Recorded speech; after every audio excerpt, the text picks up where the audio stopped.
Vous êtes les bienvenus sur Debout Congolais TV. Je vous dis merci de nous avoir choisis pour partager l'actualité de la République démocratique du Congo. De partout vous vous trouvez à travers le monde pour partager avec nous l'actualité de ces jours. Je vous dis grand merci de nous avoir choisis. Bon week-end à vous en République démocratique du Congo, spécialement à tous ceux qui nous suivent depuis Kinshasa. Voilà, l'actualité en République démocratique du Congo est aussi dominée par cette réquisitoire qui a été déposée par l'auditeur général près la cour militaire. Cette réquisitoire qui veut obtenir la levée des immunités et l'autorisation des poursuites contre les sénateurs à vie et l'ancien président Joseph Kabila. Le président du Sénat de la République démocratique du Congo, Sama Lukonde, lors de la plénière du 2 mai, concernant cette réquisitoire, il a dit que cette réquisitoire sera traitée conformément à la Constitution et au règlement intérieur du Sénat. Alors, que va-t-il arriver à l'ancien président de la République, Joseph Kabila? Qu'est-ce qui va se passer d'après cette procédure? Parce qu'il y a des langues qui disent que Joseph Kabila ne peut pas être poursuivi, on ne peut pas enlever ses immunités, vu qu'il n'a pas été élu comme sénateur, mais il est sénateur sur base d'une loi. Alors, qu'est-ce qui va arriver à Joseph Kabila après cette requête et peut-être l'éventuel examen qui sera fait par le Sénat de la République démocratique du Congo? C'est ce dont nous allons savoir à travers cette émission. Je vous dis encore une fois de plus, grand merci de nous avoir choisis, grand merci de partager avec nous les nouvelles du Congo. Vous n'êtes pas encore abonné à cette chaîne, faites-le, abonnez-vous, partagez les lives de cette émission. Et surtout, n'oubliez pas de liker, de nous dire ce que vous en pensez dans les commentaires.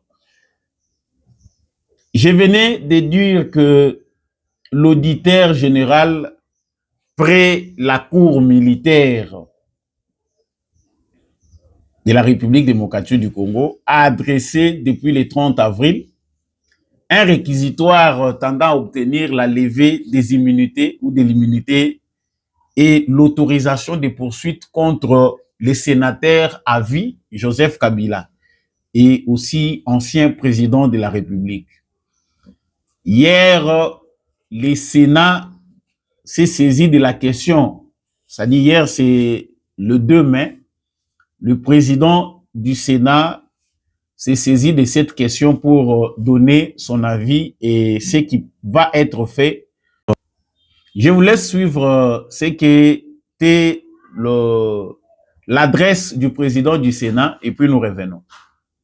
Je voudrais informer les honorables sénatrices et les honorables sénateurs que le Sénat a reçu 2 réquisitoires, respectivement du parquet général près la Cour de cassation et de l'auditorat général.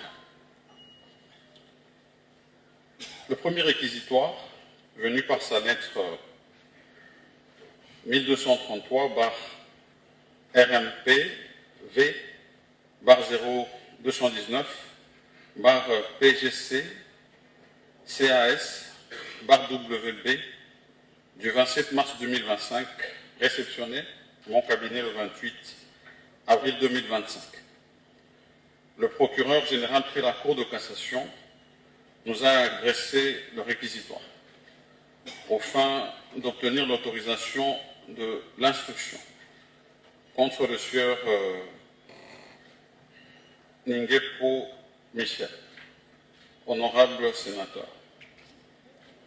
Le deuxième réquisitoire, par sa lettre numéro AG, barre 0478, barre 2025, l'auditeur général près la Cour militaire nous a adressé le 30 avril, réceptionné le même jour, le réquisitoire tendant à obtenir la levée des immunités et l'autorisation de poursuite du sénateur à vie, M. Joseph Kabila Kabange.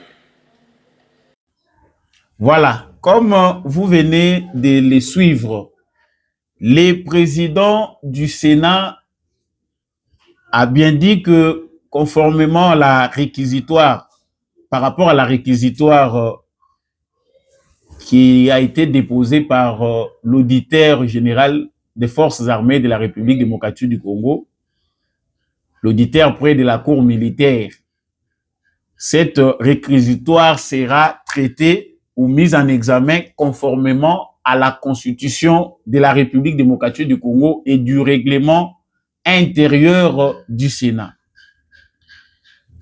Alors, comme le débat se crée autour de ces sujets, nous avons pensé de vous éclairer sur la question. Il y a des gens qui pensent que Joseph Kabila est un sénateur à vie, pas par élection, mais il est sénateur à vie par rapport à une loi.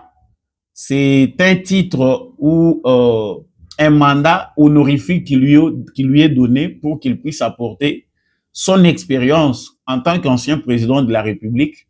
Il a une certaine expérience et des informations qui peuvent aider chaque fois cette chambre haute du Parlement congolais afin de trouver des solutions pour les pays. Mais cette question qui est posée concernant la levée des immunités du sénateur Joseph Kabila, sénateur à vie, faut-il enlever ces immunités en procédant de la même manière, comme certains le pensent, de la manière ordinaire?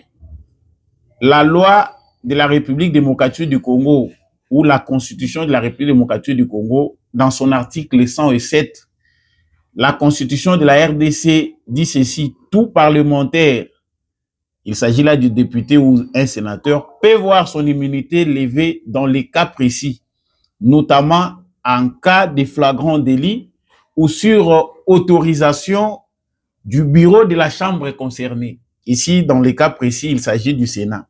Une demande doit être formulée par la justice, puis examinée par les Sénats qui votent pour accepter ou refuser la levée de l'immunité. Donc, cet article que je viens de lire, 107 de la Constitution congolaise, fixe la procédure à travers laquelle un sénateur peut être poursuivi par la justice.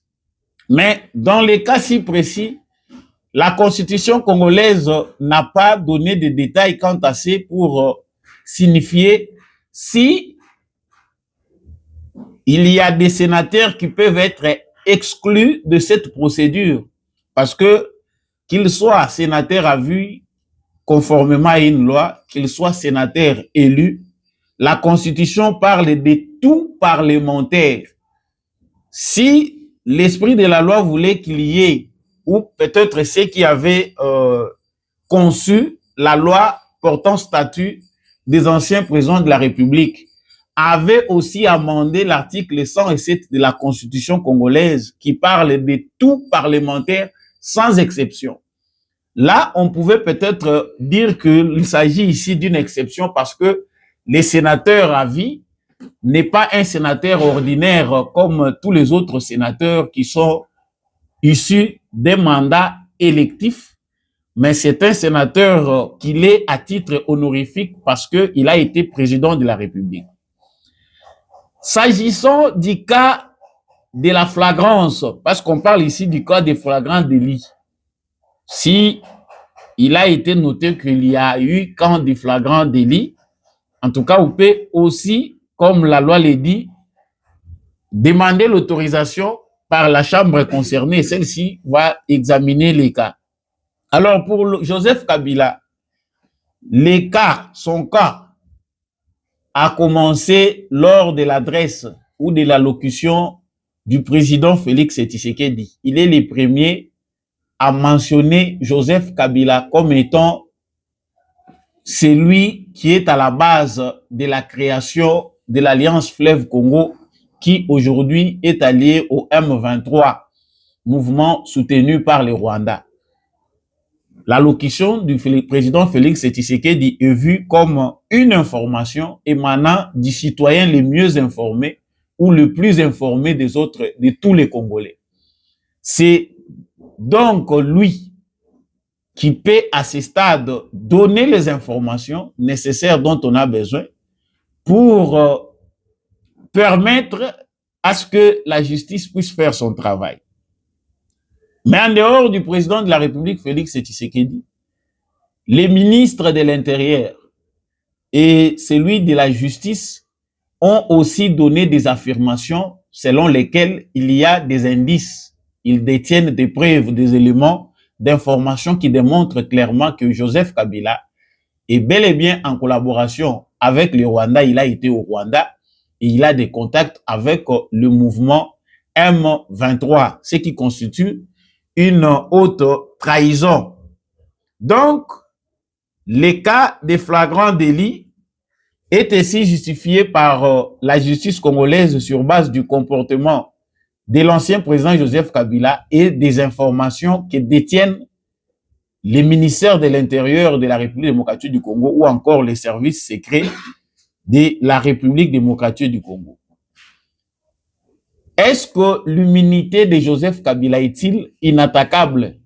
En tout cas, pour une certaine opinion, comme je venais de le dire, on pense que le fait que les immunités de Joseph Kabila soient issues d'une loi et non par élection, il est impossible de procéder à la levée de ces immunités. Ça serait pour eux une démarche irrégulière. Donc, l'autre opinion, par conséquent, pense que conformément à l'article 107, comme je venais de le dire, l'ancien président Joseph Kabila ne peut pas déroger à cette règle. Donc, dans ce contexte, la démarche déjà initiée par Sama Lukonde, président du Sénat ou Chambre haute de la République démocratique du Congo, a dit clairement, comme vous venez de le suivre, que la réquisition ou les réquisitoires qui a été déposé par l'auditeur général près la cour militaire sera examiné conformément à la Constitution de la République démocratique du Congo. C'est une démarche dont l'ancien président Joseph Kabila ne va pas échapper. Joseph Kabila, si il faut les poursuivre dans ce contexte, on va comprendre que il y a des points importants qui constituent des infractions selon déjà la compréhension ou ce qui présente ceux qui sont à l'exécutif congolais, notamment les ministres de l'Intérieur et le ministre de la Justice. Mais que dit aussi le règlement intérieur du Sénat à propos de ces points? Le règlement intérieur du Sénat, c'est que suit toujours la même procédure avec la Constitution de la République démocratique du Congo. Joseph Kabila, qui est accusé de collaboration avec un mouvement terroriste, crime de guerre, crime contre l'humanité, tout ce qui est mentionné par le ministre de la Justice congolaise, nous en avons parlé l'autre fois, a violé la Constitution, la loi, portant statut des anciens présidents, dans l'article 5 qui dit « Tout ancien président de la République élu est soumis à une obligation générale de réserve, de dignité, de patriotisme et de loyauté envers l'État. » L'obligation de réserve implique notamment l'interdiction formelle de divulguer ou de révéler des secrets d'État ou des informations qui, en raison de leur nature ou de leurs conséquences, ne peuvent être connues que de seules autorités nationales. L'obligation de dignité consiste à adopter un comportement ou des attitudes qui ne violent pas la loi et ne portent atteinte à l'ordre public et aux bonnes mœurs. L'obligation de patriotisme et de loyauté envers l'État implique une disponibilité permanente à faire montre d'une fidélité sans faille envers la nation, le peuple congolais et les institutions de l'État. Donc, si on poursuit là-dessus, on dit que tout ancien président de la République est lui juge de l'immunité des poursuites pénales pour des actes posés dans l'exercice de ses fonctions. Et l'article 6 dit en sa qualité de sénateur à vie, tout ancien président de la République est soumis à toutes les incompatibilités prévues par l'article 108 de la Constitution. Pour ceux qui auront besoin de cette loi portant fonctionnement des anciens chefs de l'État, donc elle reste disponible pour tout celui qui veut consulter dans l'ensemble ce dont parle cette loi. Alors, les limites des immunités de Joseph Kabila. L'immunité dans son ensemble, que ce soit pour les sénateurs, les députés nationaux et tous les autres acteurs ou membres des institutions qui sont protégés par des immunités, ces immunités protègent contre les poursuites arbitraires, mais pas contre les actes criminels avérés. Joseph Kabila a clairement choisi la voie de la rébellion. Il a choisi de s'allier au Rwanda et cela n'est plus approuvé. Selon le gouvernement congolais, il est bien clair et les médias internationaux ont parlé des activités de l'ancien président Joseph Kabila, qui, premièrement, a dit qu'il a quitté ses études. Il a abandonné le cours ou les études qu'il poursuivait pour un doctorat et il est venu se consacrer pour le Congo pensant que le pays est en danger. Mais de quelle manière? Il n'a pas choisi de procéder de la manière dont la Constitution de la République démocratique du Congo le lui permet. Il a un statut en tant que sénateur à vie. Il pouvait mener cette démarche au sein de l'institution on lui a donné la charge d'être conseiller ou sénateur à vie. Et c'est à partir de cette institution qu'il devait peut-être mener des démarches pour apporter une contribution par rapport à la situation qui prévaut au pays. Mais Joseph Kabila, malheureusement, a choisi de le faire à sa manière, en s'associant au Rwanda et en s'associant au mouvement M23. Et le pire dans tout ça, c'est qu'il y a des gens qui cherchent des informations pour savoir si Joseph Kabila a violé, qu'est-ce qu'on reproche à l'ancien président Joseph Kabila. Kabila a déclaré lui-même à partir de la Namibie je pense en Afrique du Sud, au cours d'une conférence de presse, que le mouvement M23, les revendications du mouvement M23 sont légitimes. Ceci s'apparente à une haute trahison. Comment vous étiez président de la République? Vous avez condamné l'activité ou l'activisme de ces mouvements. Vous avez essayé de condamner le Rwanda lorsqu'il y avait une forte pression. Mais aujourd'hui, vous faites volte-face pour dire que voilà, le même mouvement que j'avais combattu hier a aujourd'hui des revendications légitimes.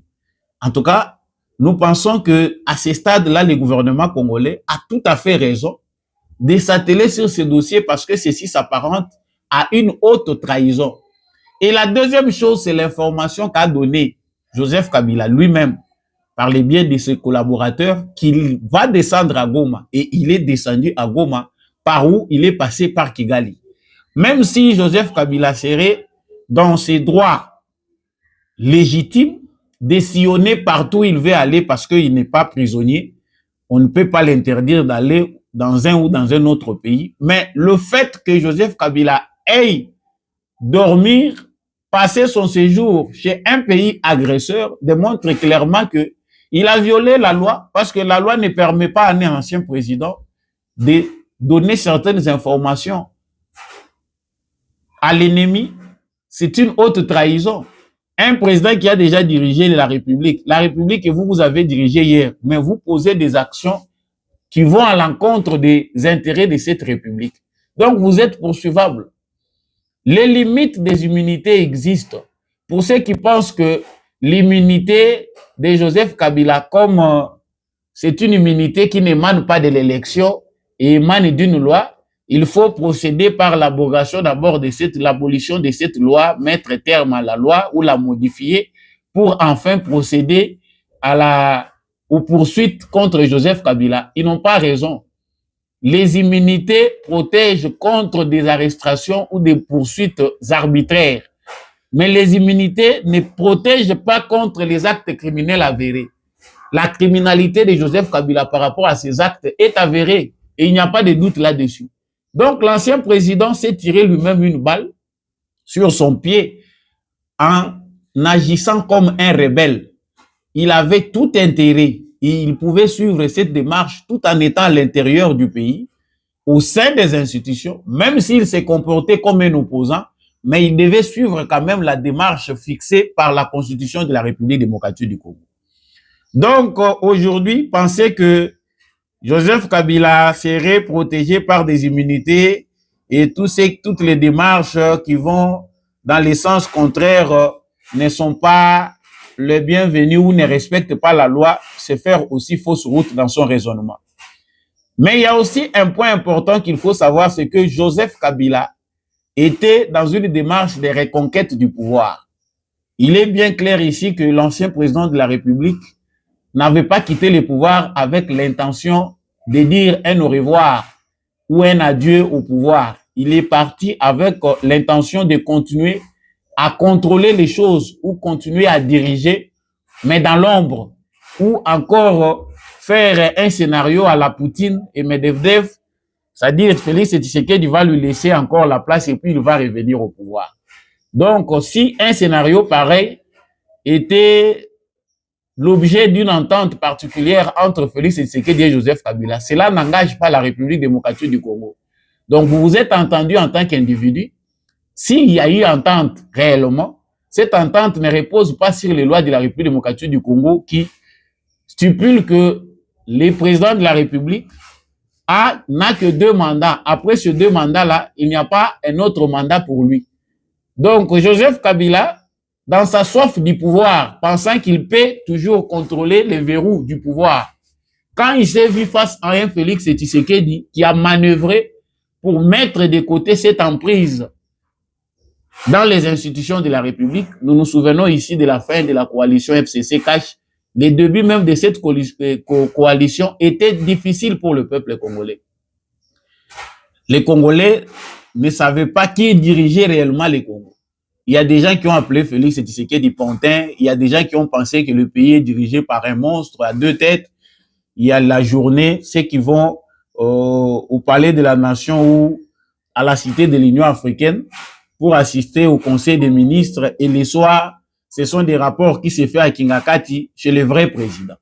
Mais aujourd'hui, les mêmes personnes pensent que Tshisekedi est un dictateur, il ne veut partager le pouvoir avec personne, le pays est dirigé de manière non constitutionnelle, Tshisekedi viole la constitution au quotidien. C'est absurde, ça n'a pas de sens. L'ancien président Joseph Kabila, dans sa démarche de vouloir renverser Félix Tshisekedi du pouvoir ou renverser le régime de Tshisekedi, mais de manière illégale, soit par un coup d'État, l'insurrection armée ou la rébellion, a fait fausse route. Et aujourd'hui, les taux se resserrent contre lui. Parce que Félix Tshisekedi est un adepte du droit. Tous ces agissements sont toujours basés dans une procédure basée sur la loi. Et aujourd'hui, il a bien poussé Joseph Kabila à poser des actes qui les clouent aujourd'hui. Kabila est en errance partout où il est en train de passer. C'est Félix Tshisekedi, c'est le Congo. Mais qui peut prêter oreille à ce que Joseph Kabila dit? On l'a vu avec l'ancien président Museveni, il était avec l'ancien président de l'Afrique du Sud, Jacob Zuma, il était avec Thabo Mbeki, ou encore hier avec Obasanjo qui est parmi les doyens qui sont choisis par l'Union africaine pour essayer de jouer la médiation afin de ramener la paix entre le Rwanda et la République démocratique du Congo. Mais que cherche réellement Joseph Kabila? Est-ce qu'il va obtenir ce qu'il cherche? Chers Congolais, il est très difficile ici parce que il y a certains acteurs politiques qui pensent que la crise en République démocratique du Congo doit être résolue par une éventuelle rencontre entre Félix Tshisekedi et Joseph Kabila. Et il n'y a pas que des Congolais, un petit groupe qui pense comme ça. Il y a aussi même des acteurs internationaux ou des politiciens de pays étrangers, notamment les ministres des Affaires étrangères de la Belgique, venus au Congo, à proposer aussi au président Tshisekedi la même démarche, qu'il faille inclure l'ancien président Joseph Kabila dans une démarche quelconque de dialogue pour essayer de trouver la cohésion nationale. On voit comment des gens mal intentionnés veulent toujours compliquer les jeux politiques en République démocratique du Congo. Est-ce que la loi congolaise n'a pas fixé le fonctionnement et la manière dont devait se comporter un ancien président? Que fait Joseph Kabila dans un processus de paix? Que doit faire Joseph Kabila dans un processus de cohésion nationale? Faut-il encore lui donner une assiette et le mettre à table autour de ceux qui dirigent aujourd'hui pour qu'on obtienne la paix? Certainement, moi, en tant que Congolais, je pense que non, c'est faux. C'est encore amener le Congo dans ces passés récents, ces passés qui a vu la République plonger dans un partage des pouvoirs entre acteurs politiques et le peuple congolais n'a pas fini par bénéficier. Donc, cette histoire qui défend la Senko, les dialogues, qui veut que Joseph Kabila puisse être inclus dedans, c'est une histoire à dormir debout. Les Congolais ne vont pas bénéficier. Il n'y a pas des intérêts du Congolais là-bas. Est-ce que Félix Tshisekedi a un problème particulier avec Joseph Kabila? Pourquoi faut-il que Joseph Kabila rencontre encore de nouveau Félix Tshisekedi? Ils vont s'entendre sur quoi? Qu'est-ce que Kabila a fait à Tshisekedi? Kabila ne fait pas du mal à Félix Tshisekedi, il fait du mal à la République démocratique du Congo. Parce que quand il a choisi de s'associer aux criminels, aux terroristes, et qu'il a choisi d'être du côté de l'agresseur du Congo, ce ne sont pas les Congolais qui l'ont poussé à le faire. Et pourquoi ça serait un problème qui doit être arrangé entre Tshisekedi et Kabila? Non. La justice congolaise doit faire son travail et c'est ce qui est déjà en train d'être fait. Le président du Sénat doit éviter de faire passer bêtement les temps en pensant qu'il faut prendre 2 semaines, voire un mois pour enfin répondre à la demande des réquisitoires, au réquisitoire de l'auditeur général des forces armées ou près de la cour militaire. Non, il faut le faire vite parce que les Congolais veulent être fixés là-dessus. Existe-t-il un problème particulier entre Tshisekedi et Kabila et les autres qui sont en train de faire du bruit? Alors, si ce sont des problèmes particuliers, cela ne concerne pas la République démocratique du Congo. Ce sont des problèmes qui doivent être résolus entre individus, mais pas inclure le peuple congolais dedans. La souveraineté du peuple congolais ne peut pas être marchandée sur base des ententes entre individus. Tshisekedi s'est exprimé lors de l'alternance pacifique du pouvoir qu'il s'agissait d'un pacte pour l'alternance entre lui et Joseph Kabila, qui était président à cette époque, pacte pour l'alternance. Et il a tout fait. On n'a pas vu Tshisekedi pendant ces 5 années s'attaquer à Joseph Kabila ou encore procéder par des démarches qui touchaient à l'ancien président Joseph Kabila. Mais après, nous voyons un Kabila frustré. Est-ce que Kabila, quand il est sorti du Congo, c'est Tshisekedi qui l'a chassé? Est-ce qu'il y avait des poursuites contre lui? Il peut expliquer aux Congolais qu'est-ce qui lui avait chassé du Congo. Pourquoi il se retrouve aujourd'hui exilé? Il est obligé d'aller recourir auprès des anciens présidents qui n'ont pas encore une influence avérée sur la politique de leur pays pour que ces présidents interviennent dans les processus en cours au Congo. Chers Congolais, mon analyse est claire là-dessus. Kabila ne travaille pas pour les intérêts des Congolais. Les acteurs politiques qui soutiennent que Kabila doit être inclus dans cette démarche qu'ils veulent des dialogues, ce sont des gens qui ne veulent pas de la stabilité politique en République démocratique du Congo, qui veulent des éternels débats stériles qui n'amèneront rien au développement du Congo. Il faut être clair là-dessus.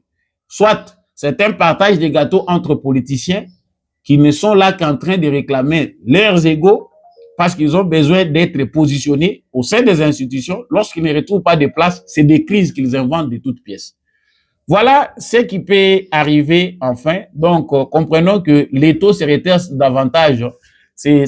davantage autour de l'ancien président Joseph Kabila parce que du côté du régime en place, il ne s'agit pas de Félix Tshisekedi, mais d'une démarche juridique claire. Lorsqu'un ancien président ne se comporte pas bien, la loi a déjà fixé les modalités. Et c'est Kabila qui va tout perdre parce que là, il a été déjà clairement dit qu'il faut saisir ses biens, même si la démarche pousse encore à réfléchir et au débat. Notons que c'est Kabila qui perd dans ces jeux où il a voulu renverser le pouvoir légalement établi. Et Félix Tshisekedi, dans tout ça, c'est le maître du jeu.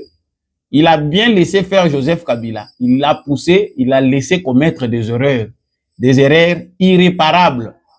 Parce qu'à ce stade, on ne voit pas comment Joseph Kabila pourrait s'en sortir face à la justice congolaise. Les actes qu'il a poussés le mettent entre les mains de la justice congolaise. Et ce n'est pas la justice internationale qui va s'intéresser à ce stade. Parce qu'il y a des gens qui vont peut-être confondre le processus. Le processus en cours, c'est que la justice de la République démocratique du Congo va s'en occuper. Ce sont des affaires internes. Il a commis des actes qui s'apparentent à la haute trahison, participant à un mouvement criminel, crime de guerre, crime contre l'humanité, tout ce qui lui est reproché par la justice congolaise. Soit c'est la justice congolaise qui va choisir de les remettre entre les mains de la justice internationale. Les jours à venir vont nous réserver beaucoup de surprises. Voilà l'analyse que nous avons choisi de vous présenter par rapport à ces débats. Si oui ou non, il faut retirer l'immunité de Joseph Kabila. Vous avez déjà toutes les conclusions. Dites-nous aussi ce que vous en pensez dans les commentaires. Vous pouvez contredire, vous êtes libre, nous sommes en démocratie. Likez cette vidéo si vous avez apprécié. Partagez avec les voisins. Abonnez-vous si vous n'êtes pas encore abonné. On se retrouve prochainement avec un nouveau numéro.